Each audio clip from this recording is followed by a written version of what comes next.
Family Skeptical, Parenting Through Nonbelief.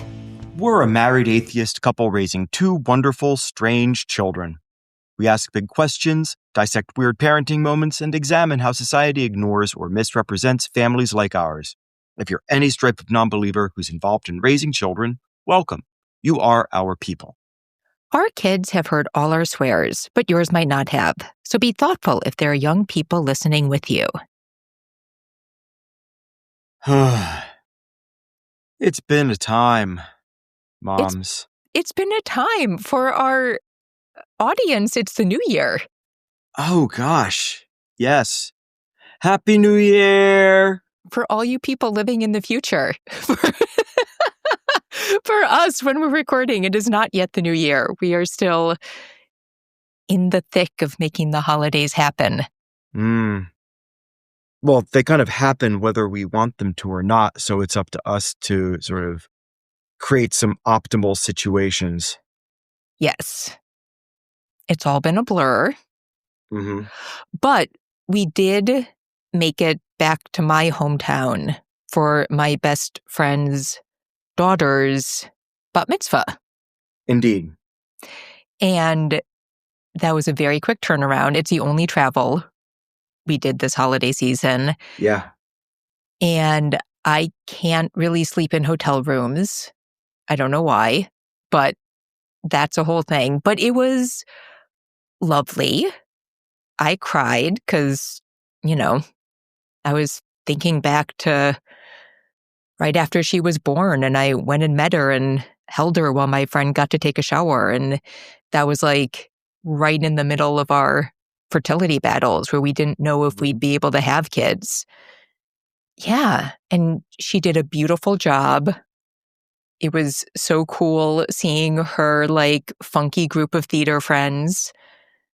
And then it was also intriguing because I think it was the first time our kids were in any kind of religious service. True. Right? Yeah. I don't think I'm making that up. No, I don't think so either. And let's see. Just kind of boring? Would you say that was the takeaway? Yeah, that was their biggest complaint. Yeah, which is like fair. Like, yes, totally. But it wasn't, I don't think it was like terrible. They made it through okay. And then they did an amazing job at the party, just like hanging out with tons of kids that they don't know at all. Indeed. And making that work because they're astounding people who are so not like me in that way. I found it interesting. I did not go to synagogue as a kid on a regular basis. So my entire experience of that is also solely bar and bat mitzvahs and weddings. I don't remember having a huge problem with the service ever. I think this time, and I don't know, like, I have to say I got really frustrated with the number of prayers that are just about praising God. Like, I know that's the point. I get it. But it's just, because my sense of Reform synagogues, for the most part when I've gone, is I typically really like the rabbis. Like, I feel like people who become rabbis in Reform synagogues are like generally warm people where I'm like, this seems like a lovely human being who cares about taking care of people. Okay. And I think, it's a warm community. One thing I really like about Jewish services is at one point, if you're remembering somebody who's died, you can say their name in the service. And they sort of do that every time, and just sort of like being that kind of place to remember family and be connected. And, this service was special because my friend's uncle is also a rabbi, and he was a rabbi at that synagogue, but isn't anymore. But so, he was involved in the service, and just that feeling of like, there are like kids running around and nobody cares. Like, it's very warm. And I feel like all of the positive things are about, those people taking care of each other. And, like I would say maybe 25% of the sort of songs and prayers and other things are about that thing that I think makes those communities so strong. Okay. And then the other 75% are just kind of in praise. And I don't know, maybe I'm just like, this isn't the good part. Like, this isn't maybe. And if you're religious, maybe that's what you think leads to all of that. So it's okay. But I have to say, I was like, let's talk more about what's so wonderful in this room. You know what I mean? Sure. Yeah. So I got a little antsy with that. But Mm-hmm. really pretty stained glass, pretty singing. Yeah. The cantor she had a really wonderful voice. Yeah. Super cute kids. Oh, yes. So. Though the humor of a child kicking a stuffed version of a holy text down an aisle mid-service was not lost on me. Oh, it I had to was fight guffawing. That was pretty cute. But no, I didn't know what to think about the kids' experience. So it was interesting talking to them afterward, especially to he who was named Go. Now Jaeger. Because he always has been the magical thinker. He's always been the one who likes ceremony and pomp and circumstance and dressing up and ritual and stuff.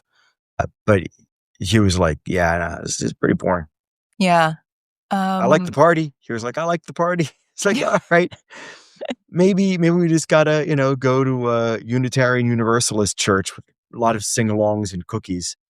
I actually was like, given his love of like sort of high drama, I actually would go the other direction. Like, Oh, you want him to be a Catholic? I don't want him to be anything, but like what would grab his attention? I like wonder if that like slightly more elevated. All the icons. Yeah. All the ceremonies. Having to memorize all the magic spells. Maybe. I don't know.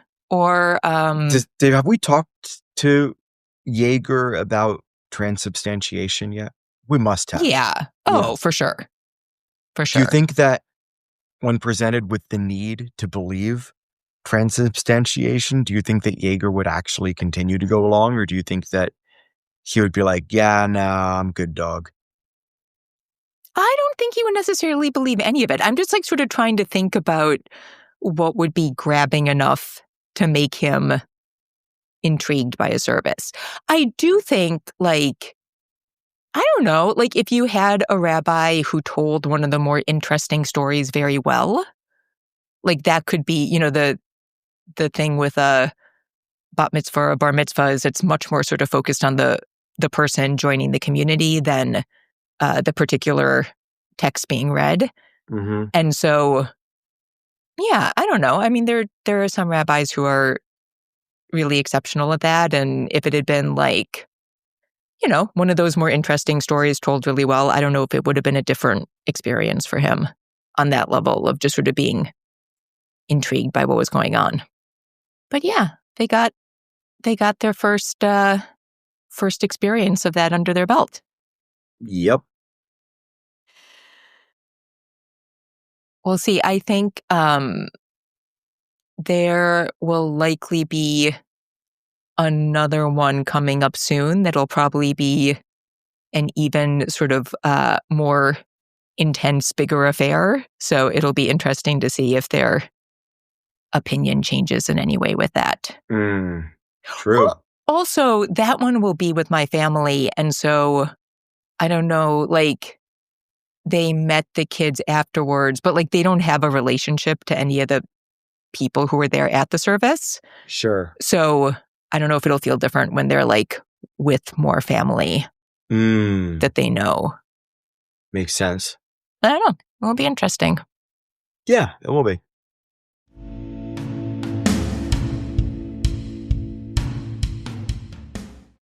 All right. there was a topic that you wanted to discuss. Yeah, and I didn't know where the conversation would go, but I think it's really interesting that those of you who don't know who Candace Owens is, she's this, you know, super conservative, alt-right conspiracy theorist who has a platform of some note. And, up until relatively recently, if I just said those words, then you would assume that every other person that would enter into some sort of vague Venn diagram with anybody like that would be, they would be supporting each other. They would have each other's backs. They would be ideologically in lockstep. And Candace Owens has been pushing like conspiracy theories about Charlie Kirk's death, to which Erika Kirk is like at odds with her about it. And I just think it's really interesting because, if Candace Owens already was pushing conspiracy theories and weirdness, that obviously like was rife with logical fallacies. But then all of a sudden, the logical fallacy is turned on somebody who's a conservative darling. And we don't see this that much. We had like the Marjorie Taylor Greene new grift trying to salvage some semblance of a career post-Trump. I have no confidence that she's actually having a quote unquote come to Jesus moment. I just think that she's predicting that MAGA isn't going to be around forever. But in this case, it's just really active. Candace Owens has an active career with an active audience.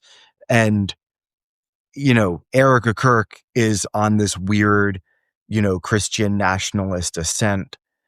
And I don't know, like we started this podcast way back when, pondering what to do when teaching kids about logical fallacies. And this is just an interesting moment, in my opinion, where a logical fallacy aimed at a person who, has now taken up the mantle of her husband's business, which was rooted in logical fallacies. Most notorious being straw man. I don't know, it feels like something we should talk about. But I don't necessarily know like the entry point to a conversation about it other than this weird thing is happening. It's like a cultural touch point on a cultural touch point. What is the main conspiracy theory that Candace Owens is pushing that Erika Kirk does not like? Uh,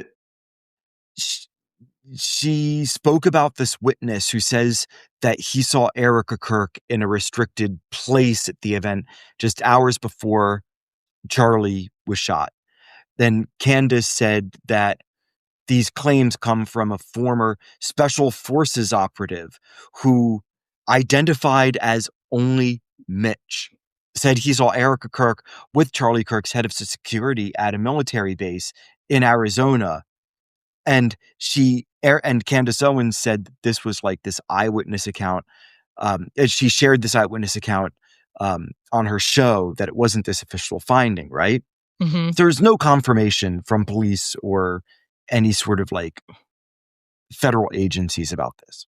But it's a huge allegation that, Erika Kirk was meeting with somebody who potentially would have been in a position to like stage a hit on her husband. And then if you look at the aftermath of the Kirk shooting, she has like doubled the business. Mm-hmm. And now it's all hers. It's just, I find myself nodding along enough where I'm like, you know what? These people are so shameless, I wouldn't put it past them. But then I'm like, that I can't bring myself to actually do that. Because I just can't. Like, there's no evidence for it. And that's a big leap. But this is also Candace freaking Owens saying this. This isn't just some like random podcaster trying to make a buck. Candace Owens already has a career. She's just turning like her lens on one of quote unquote their own. Mm-hmm. And it's just, I think, like, considering how much of a Christian nationalist Charlie Kirk was, and how Erika Kirk might be even bigger one, and how Candace Owens has supported white nationalism. It's just a very interesting circumstance wherein they're eating their own. And sure, I'm here for it, but what does it mean culturally, and what will the fallout be? Do you think, well, one of the more sort of strange moments in all of that, I've made it clear that I listened to Alisa Childers. And very early on, there was a guy close to Charlie who people said was like making gestures or something. And very early on, Alisa mentioned that that was actually, oh God, who's the guy that she works with so much who's so awful? Anyways, From which organization? Are you talking about like Matt Walsh? no. Okay. Nick Fuentes? No. Oh no, Nick Fuentes isn't awful. No. Oh, he is awful, but he's not the kind of awful that she does events with. It's, what's his name? It's Let what's me his see. name? Frank Turek. Oh God. It was really? Frank She does Turek. stuff with Frank Turek? Yeah, they have a whole speaker series. I mean, a speaker series is really like loose use of that term. Wow. That's what information is given that the people there don't already believe. Well, that's a whole different question. But the guy that people thought was like maybe involved or doing gestures was Frank Turek, which I just think is like such a weird, I don't know. That is hilarious. Yeah, it was. So she's like, I have to debunk this. So I sort of feel like the conspiracy theories were just strange from the beginning. No, but the dude, like the guy in question that Mitch was talking about is just like this dude in a ponytail. I don't know. It's all so strange.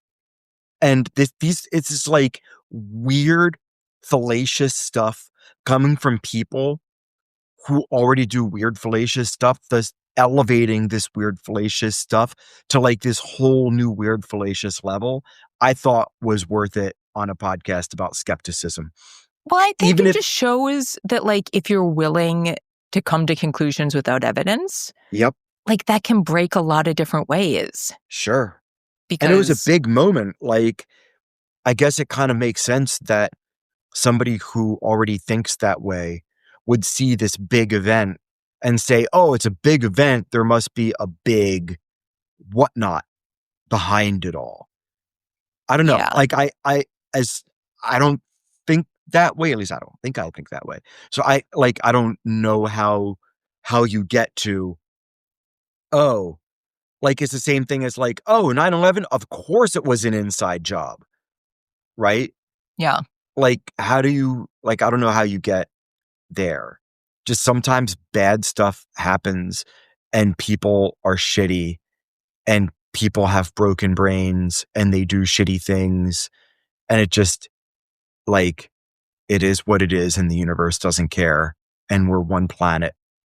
You know, it's like the whole, the epiphany that astronauts can have or are known to have and then talk about, you know, when they're, I forget what there's like a term for it, but you know, when you're up in space for the first time and then you look down at the Earth and it's just floating like a little bubble in the void of space.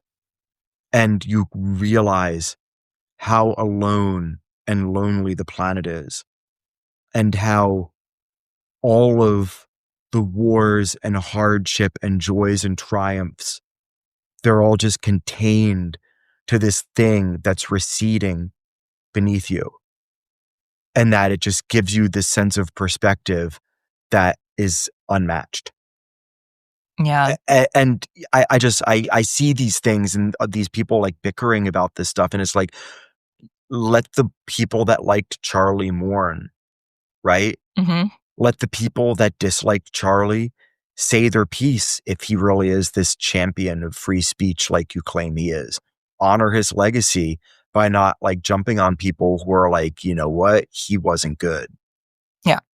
It just like take a breath and realize that he's just one more human being dying on a planet that's the only place where human beings likely exist. And find a way to coexist a little better. So that way these sorts of things don't happen in the future for disagreements over words and ideas.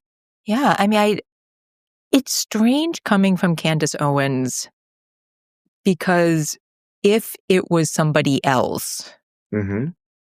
I might lean more heavily into the fact that I do think Erika Kirk is a complex figure for that movement. Okay. Because she is a woman who A is woman, exactly a for woman who starters. is very clearly very ready to step into a leadership role. And I'm not going to talk about her grief process, but I would say It's an interesting grief process. it's It's a her, grief process the likes of which I have never seen, and I've seen people grieve. she was clearly very ready for the role.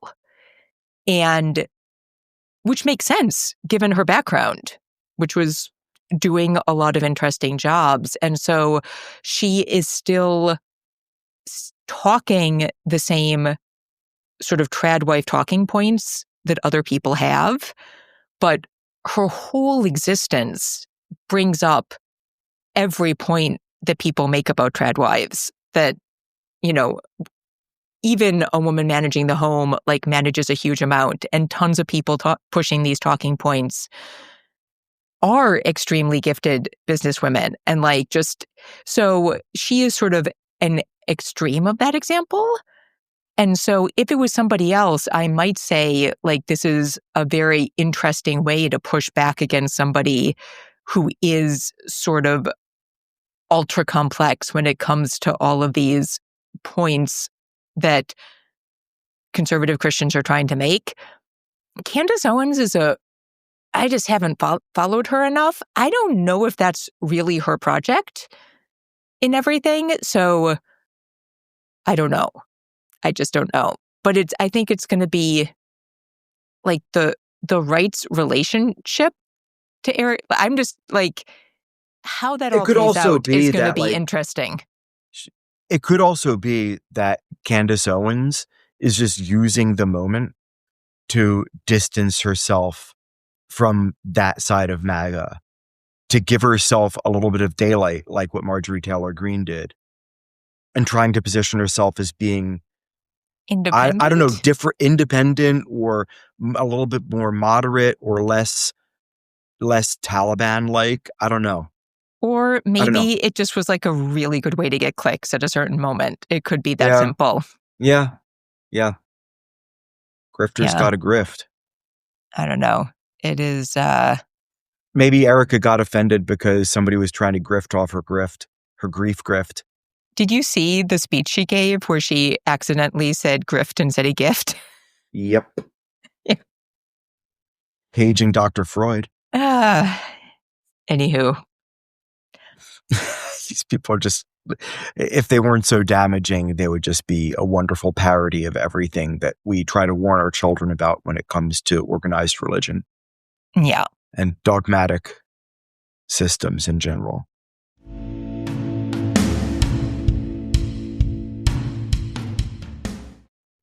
So I have something I want to talk about that isn't directly related to atheism or religion in any way, but I think it's an interesting situation to sort of think about how we talk about things. So we have not yet seen the Wicked sequel. No. Apparently everybody at the kids' school is talking about it. We will. You don't like musicals a lot. I love musicals. That was not one of my key musicals. But I have been watching the dialogue around the stars of that film and their weight. And I think it brings up some complex questions. So, Cynthia Erivo and what's her name? Ariana Grande. Ariana Grande, Little Sprite. In the press, and I would assume in the movie, both appear much skinnier than they did with the first film. And there has been a lot of dialogue about it. Everything from people saying they have obvious eating disorders to Ariana coming out and saying, you know, when people said I looked healthy, it was actually the time in my life when I was the least healthy. And other people saying, when I had an eating disorder, this is exactly the kind of stuff I said about it. I don't know anything about their lives, so I don't want to talk about what is actually going on with them. Mm-hmm. But I do want to talk about how we talk about weight and how we talk about weight with kids, because it is clearly very complex. And I have a hard time with it too. I think, I don't know, to start out, I know like you've had some journeys. Did you have any weight anxiety as a kid? No. What would you say, like, you're thinking about? Did you think about weight at all when you were young? Or like... No, not as much. It wasn't until I got to 30 and my metabolism hit a wall Mm-hmm.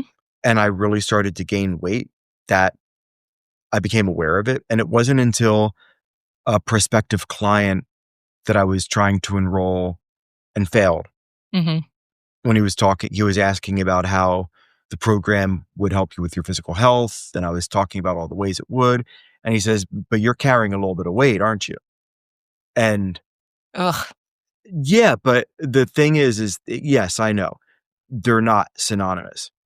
But until then, I hadn't considered it. And I was still eating like I used to and all that. And so I didn't necessarily put it together. And then I realized that I was. And that's when I started my weight loss and fitness journey. I reformed how I viewed physical activity and food. And it stuck. And I'm very fortunate that it did. Because I know a lot of people struggle with it for a long time and forever. But it wasn't until that moment that I was aware of it. And then the deeper I got into fitness, my autistic side honed in on the process and results. And then in getting granular about the process and goal setting, that's when I started to scrutinize my body more. So there was the tipping point to start the process, but then ongoing because I saw what was possible. And then I saw the bodies of the people that I was looking up to for guidance and inspiration, that my dysmorphia really started to kick in. And it's a joke, like, especially with guy bodybuilders, is that nobody cares about it except for other bodybuilders. Mm-hmm. And so you're basically like training to look good to other dudes. And so, I mean, if that's your jam, great. For me, like it's something that I can control. And so it's less about that, though that's part of it because I want to impress the people I looked up to with my results. But it's not something that I ever thought about before I started my fitness journey. Like I wasn't losing sleep at night, like pinching my body with calipers in a mirror. You know what I mean? Mm-hmm. Yeah, I think I've been thinking about it because now with GLP-1s being so much more common, Yep. several podcasters I really respect have gone on them and been open to talking about it. And I think I had like a slightly different trajectory than a lot of women, because I know a lot of people who I've heard talk about their weight and using them, particularly people who weren't like, these aren't people who had like what would be considered like much larger bodies, like people who were looking to lose smaller amounts of weight. I feel like a lot of women had a period where they had much smaller bodies and then struggle with weight gain later in life and are kind of trying to get, if not get back to some version, like get closer to that period where they felt more comfortable with their body. Mm-hmm. I was like the heaviest in high school. And then partially through like, I was like not a sports kid, not interested in any of that. So in college, I had a very intense surgery. And when I was recovering from it, I realized that like, if I had been stronger going in, I probably would have, like that recovery would have been easier. And then I started weightlifting and doing some things. Mm-hmm. And then I am a woman, and I feel like a lot of women, like I've definitely had times in my life where I had less of a healthy relationship with weight. Like senior year, I really did not eat a lot and lost a lot of weight. I had a weird period where we took a trip to China and I lost a lot of weight just because like we were traveling in big groups. And like when you're I think anytime you travel in a big group, like you are not going places with the best food because like good restaurants can't seat huge numbers of people. But just for like a ton of reasons, I just like lost a lot of weight on that trip. And then when I got back, it was very sort of scary to think about regaining it. And I definitely did some unhealthy behaviors around that. But then through the exercise program I do now, Mama Strong, they've sort of disbanded it, but they did a whole thing with nutritionists where they talked a lot about intuitive eating, which is very different and was like very helpful. And I also, like, I think just because of like hormones and other stuff, after Jaeger was born, I lost weight so fast. I don't think it was healthy. I think it was because my body was in crisis, but I just like dropped baby weight very fast. And so I was sort of my like skinniest after that due to, I did exactly what I did after Rita was born and just had bodies are so weird, like drastically different results. Sure. And so, you know, so it's weird. So like I'm not at my skinniest. I was probably skinniest in that period after Jaeger was born, but like, I don't have any like ideal to get back to, you know? So like in a way, I'm like, I'm not taking injectables to like, I'm like, I'm fine. I'm probably, you know what I mean? Like I feel very comfortable with where I'm at. But but I have certainly been through periods where like, you know, I would say like, if you looked at my body now, I read as very average. Like I think if people looked at me, they wouldn't, and I've talked with the kids about like reclaiming fat as a positive term, and lots of people like to use that, but like you don't get to use that about people unless you know that's the term they like to use. But like knowing that like I don't have any negative judgment about this word, but like if people look at me now, I don't think they'd be like, oh, that person's really fat. And they also wouldn't be like, oh my God, that person's so skinny. I'm just like, I'm pretty much in like a spectrum that people that like, it doesn't ping people in one way or another. Interesting. Okay.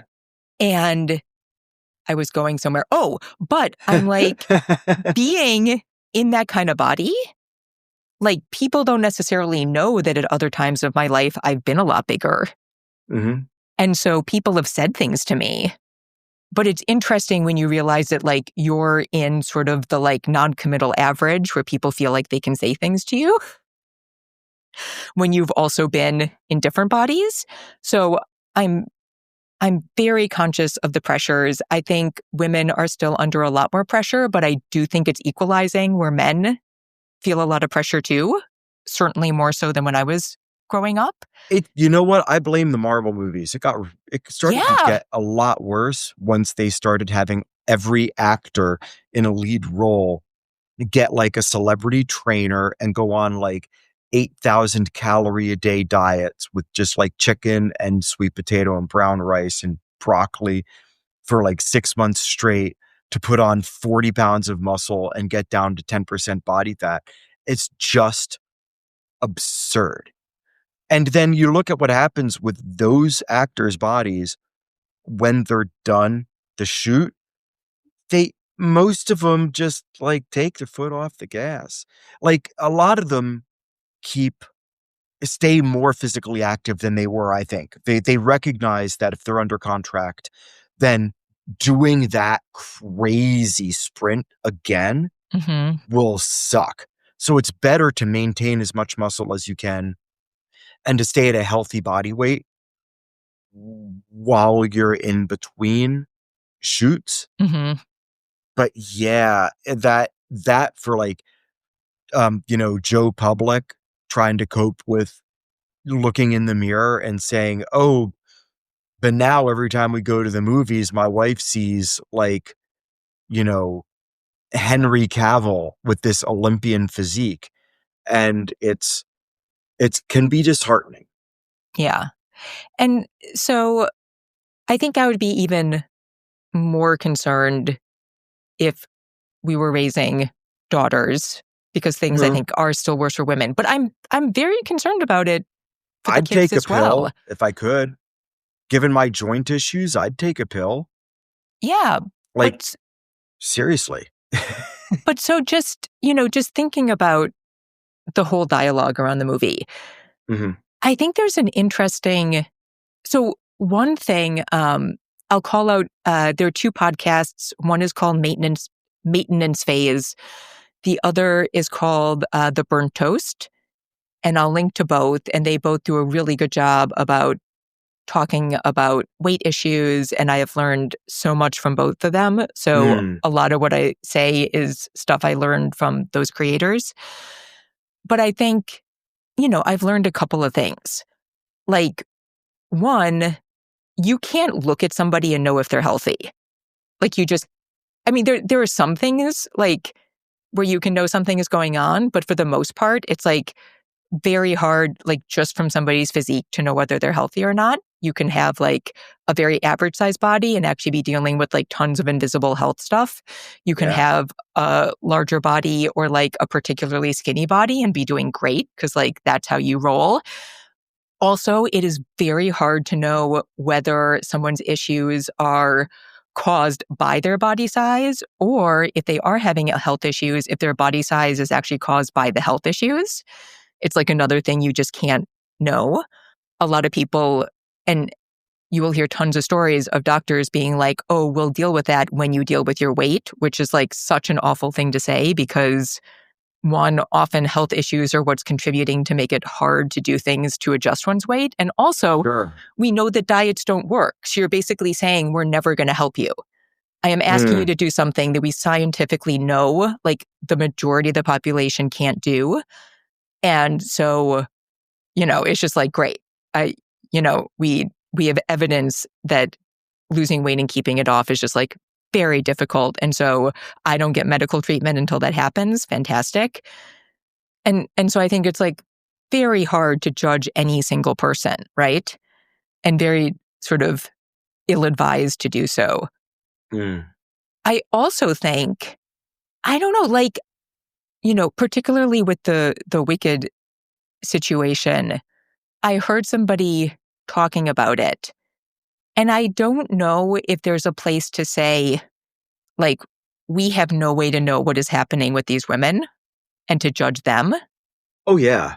But what I can say is that for many people, if they looked like these women looked, not them in particular, because everybody is different and everybody's body is different, but for many women to get to the appearance that these women have would be very unhealthy for these bodies.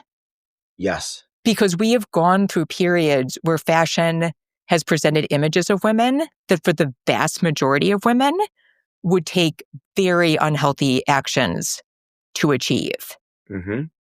And I just don't know what you thought about, like, it's like a fine line. You know what I mean? So, like, is there a way to sort of split those things and say, like, we don't judge individuals, but, like, also let's not take this and then make it the physical ideal? That's it right there. And then I would take it one step further and say, if they were on meds, they were getting them from a doctor. So they had a conversation with the healthcare professional about this. That it wasn't just like they go to a Walgreens. Now, that said, when you are a celebrity, you can get a doctor that will do the thing that you want, I'm sure. Mm-hmm. So that can be sort of like a false positive, wherein they could have, both of them, some sort of neurosis that's being, facilitated, supported by a medical professional or a team of medical professionals who just want the money for it, which, I mean, wouldn't be out of the realm of possibility either. So I think it's like with the Candace Owens thing, bringing it full circle, that it's important to look at the situation and say what you can positively and negatively about it, but then default to, I'm not a mind reader. Mm-hmm. Just like I don't appreciate it when religious folks claim things about how I think and what I know simply because of a disagreement, a difference in opinion, based on their certainty and their confirmation bias. Like, I can't do the same thing about Ariana Grande and say, like, she's really gaunt. And if she were my daughter, then I don't know, like, I would have problems sleeping. I would worry about her. Mm-hmm. I would like try to find a way to, if she's young enough or whatever, like, to get a power of attorney over her, like a medical power of attorney or something to, like, save her life if I was worried about her like that. But then another part of me is like, if she did have dysmorphia before, and this is her being healthy, and she is, though gaunt, physically healthy and strong and active and has good cardio and like all of her vitals and her chemistry is really strong, then really who am I to judge? But I'm not, as a layperson, like on the outside, I'm not privy to any of that. Well, I'm so glad you said that, because that brings up the other thing where I get so twisted up. Because I think when you try to talk about body size in a healthy way, then you can fall into essentializing health, right? Sure. And like, people also don't get to decide if they're healthy, right? So much of what we try to say about body size, I think, falls into like another dangerous category. Like, oh, if you can move, you're good. And like, oh, as long as you can like get around and do things, like, you're doing good. But like, there are also tons of people who can't get around and do things. Yeah. For a ton of reasons. And that doesn't make their bodies like negative either. That is just their situation. And so, I think one of the things one of those podcasts said is like, you don't owe anybody health. Like, right? You don't owe anybody health, which I think is, and again becomes a difficult thing with kids, because you want to encourage them to do things to promote their health, but also not to create a way of looking at bodies where you do make that the ideal, and then other people who are dealing with things that like are not going to have them in a healthy body. Do you know what I mean? Like, I think it's really challenging. And I wanted to talk about it because I think it is like one of the easiest areas for like everybody to fall down one rabbit hole or another of othering someone. Because I think we were just all like, I don't know if like any of us were raised, like we were all raised with like some unhealthy version of this somewhere. Do you know what I mean? Sure. And so it's just like so easy to find yourself in a rubric where you're like, oh, well, shit, like that's not right either. Do you know what I mean? Yeah. Like for a while, I was like, you know what? Like, if you can take a hike, you're good. Like, that should be the rubric. Like, just if you can take a hike, who gives a shit?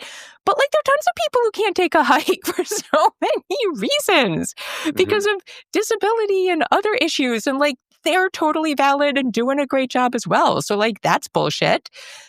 I don't know. Can I take this like a totally weird place? Sure. Because we're going to go to the art museum in a couple of days and I'm so excited. I feel like art museums are maybe like the only place you can go. Well, no, I mean, they're probably like, I'm sure there are like wonderful creators all over Instagram if you find them, right? But I feel like art museums are like one of the few dedicated places where you can go and be confronted with the fact that like bodies in a ton of different conditions that you might like never think of can all be fascinating and beautiful. Well said. Not exclusively, but like it's really, when I get all twisted up, it's like really back to fine art where I'm like, oh, right. Like, you know, what we think of, in other situations as like ugly or deformed or like all of this bullshit, so much can be beautiful. So I don't know. That's where I feel I get like the biggest reset on it. But I don't know. I mean, we haven't, it has definitely come up. I read Reader part of How to Be a Woman by Caitlin Moran, which talks a lot about these issues. It's maybe what got me thinking about it, because she has a whole thing where it's like, as long as you're like human shaped, you're doing okay, which again, I think sort of falls down the same rabbit holes because there are all sorts of reasons that doesn't work for a lot of people. And we've talked about sort of every now and then comments at school, but like, I'm really thinking about it because like they're getting older and like they're going to start thinking about like who they find attractive. And they're going to be more worried about who might find them attractive, you know? And so I'm just like gearing up for more complex thoughts and questions in this vein. Yeah, it's interesting to be sure. There's one thing that I do want to push back on, which is the idea that you don't owe anybody health. I get the sentiment that your body is your own, but also if you're a parent, to be an effective caregiver, you have to be there for your child. And so part of that is having like a baseline level of physical health and wellness that allows you to be present for your child. So like if you're a parent, I would argue that you have an ought.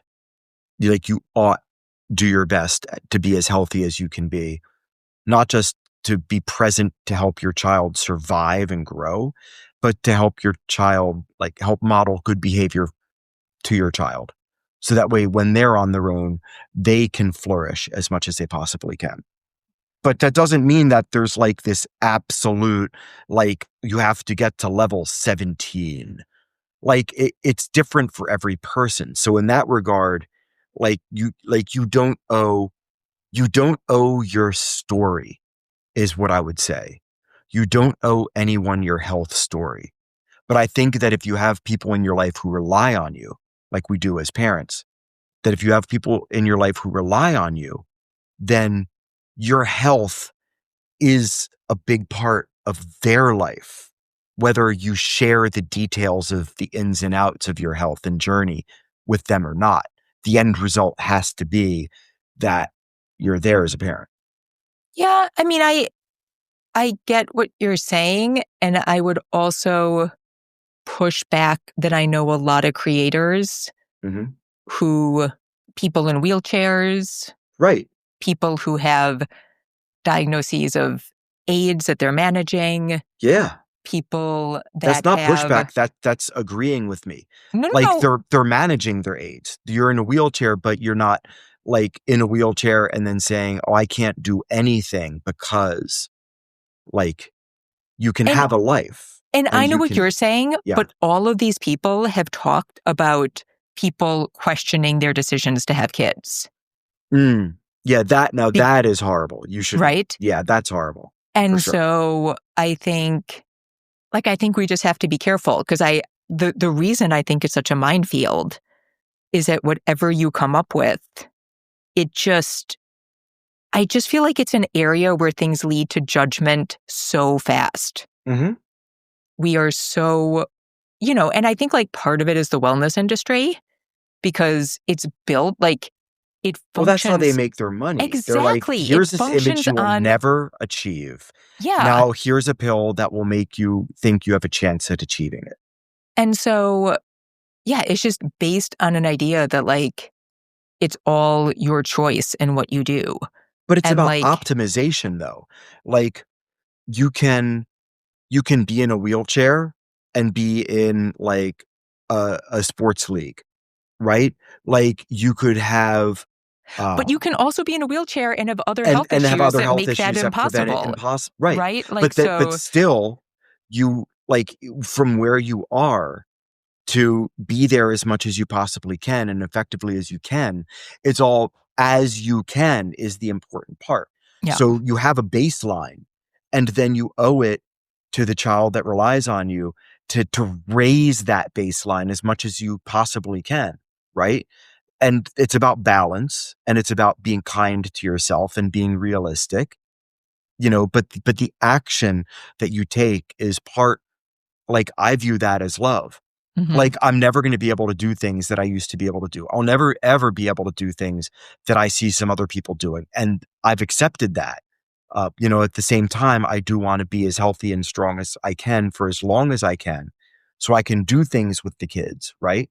Mm-hmm. But I appreciate that not everybody has even those capabilities. Like what I would consider to be diminished for other people would be like incredible, life-changing, and that's not lost on me either.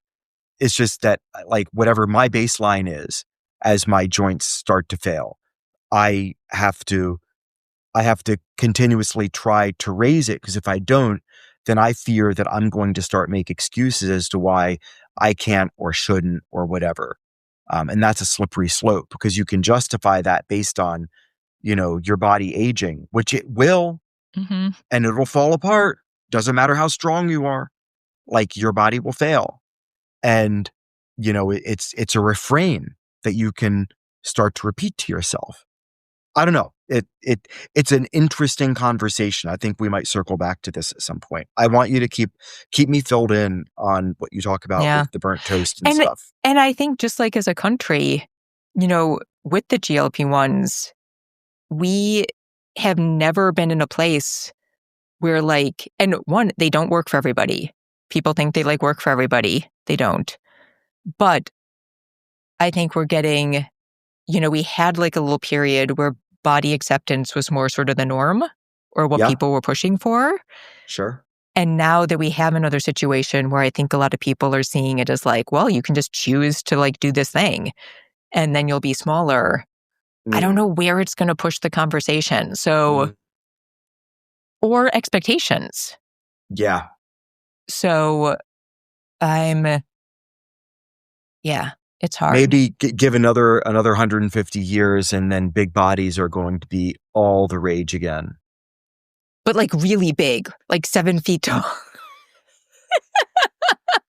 Yeah, remember back when Alona Mar was this Amazon whatever? Yeah, she's a midget. Yeah, I don't know. Like Who knows? Who knows? Oh man. But yeah, we are cursed with all of this because there's so much of this that actually is usable by regular old people to help their lives get better. Mm-hmm. But then other people will use it in an abusive way, or they'll just take they'll have the wrong takeaway, and they'll end up, like punishing other people for not looking a certain way. And Yeah, I want you to keep me filled in on this stuff. I think we should circle back to this. So I'm going to think about it some more. Yeah. Oh, and I didn't even think about it. It's like it's the new year when people make these sort of resolutions. So we've talked about this in the past. Yeah. I can't stand resolutions. Yeah. But anyways, maybe my resolution will be to be kinder about other people having resolutions and being more supportive and open-minded about their resolutions being perhaps the start of them accepting that they might not need to think about their life in terms of, I have this big sort of desk clearing once a year and maybe some of it sticks. How about we all make resolutions to support the arts? I'll make resolutions to support all sorts of things, given the world we live in. Yeah. But on that note. Yeah. Speaking of the arts, we need to thank Jonathan Zalbin and First Frame Music for the music for this podcast. That wraps up this episode of The Family Skeptical, where nothing is sacred except for our kids.